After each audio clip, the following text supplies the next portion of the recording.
G'day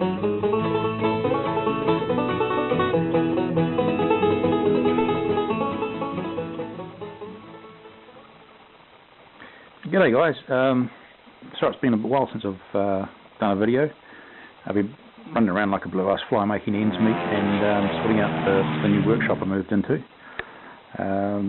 But I just bought a pump because I was tired of shoving stuff around with buckets and siphons and things, and I'm upping the scale that I'm brewing at with going for the commercial license and all.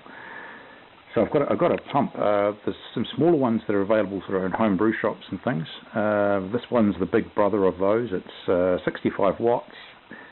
It pumps out about 52 litres a minute. And I got a stainless steel head upgrade for it. This is the original head here, pump head. It's in a food grade plastic. It's very cool. Like I say, 52 litres a minute and up to 140 degrees centigrade. So we'll pump some fairly hot stuff fairly fast, and I'm going from brewing in 200 litre barrels, 44 gallon drums, up to IBCs, which are 1,000 litres, about 250 gallons at a time.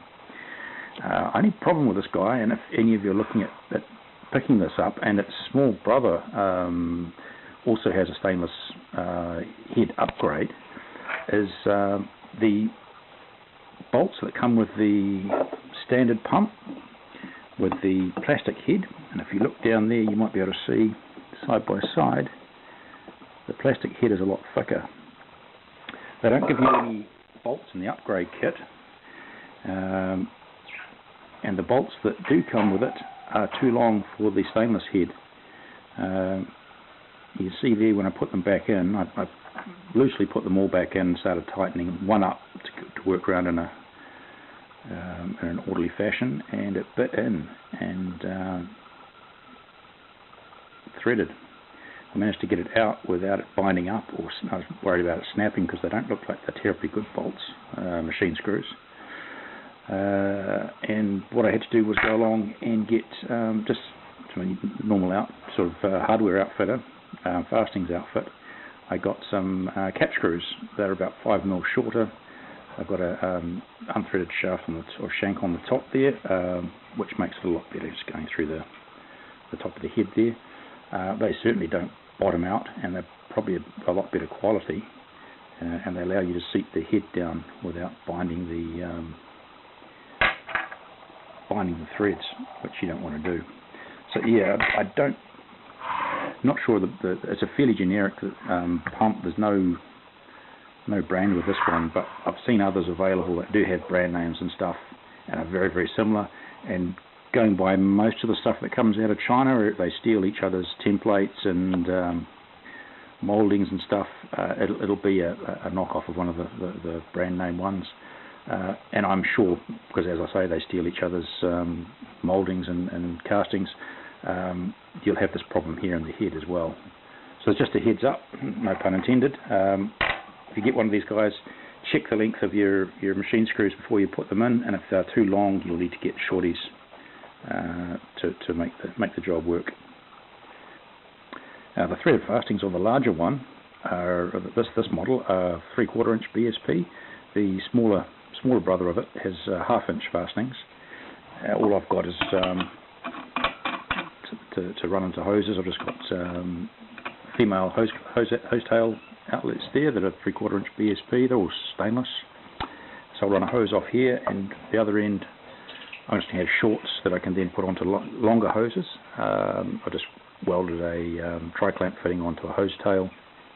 I've got a couple of those, and then I can tri-clamp my longer hoses onto the shorter hoses. Just so I'm not trailing around with 8 meters of pipe attached to this thing all the time, or tube attached to this thing all the time. Yeah, but that makes it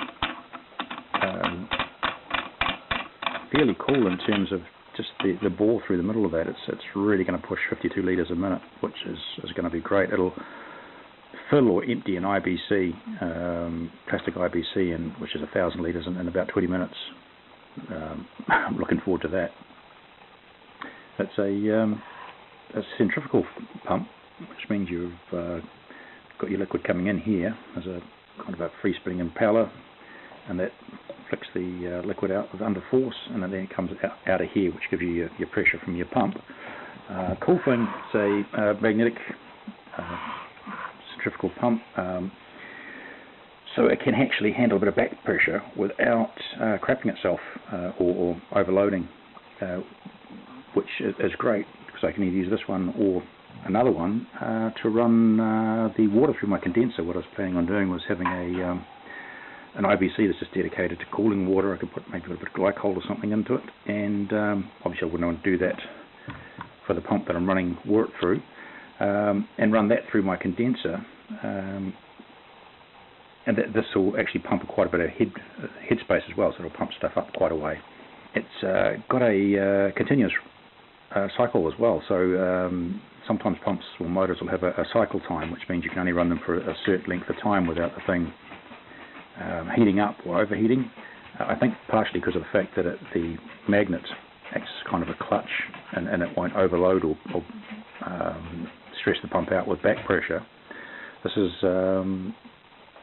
got a continuous run, so I could set it up with a distillation run where it's just pumping through a condenser, and it will run, I don't know, 10, 12, however long the distillation run takes on whatever still I'm using, and that will just happily pump water through the condenser, and I can lock the condenser off or shut the water, crank the water back, pressure back with a valve, and it won't stress this out and burn it out where it would on a pump that doesn't have as flexible a head set up as this. So yeah, there's other swings and roundabouts with this guy. I've got more videos coming up soon. I'm going to get back into doing them and posting them. So keep an eye out, and I'll have something soon. Happy distilling.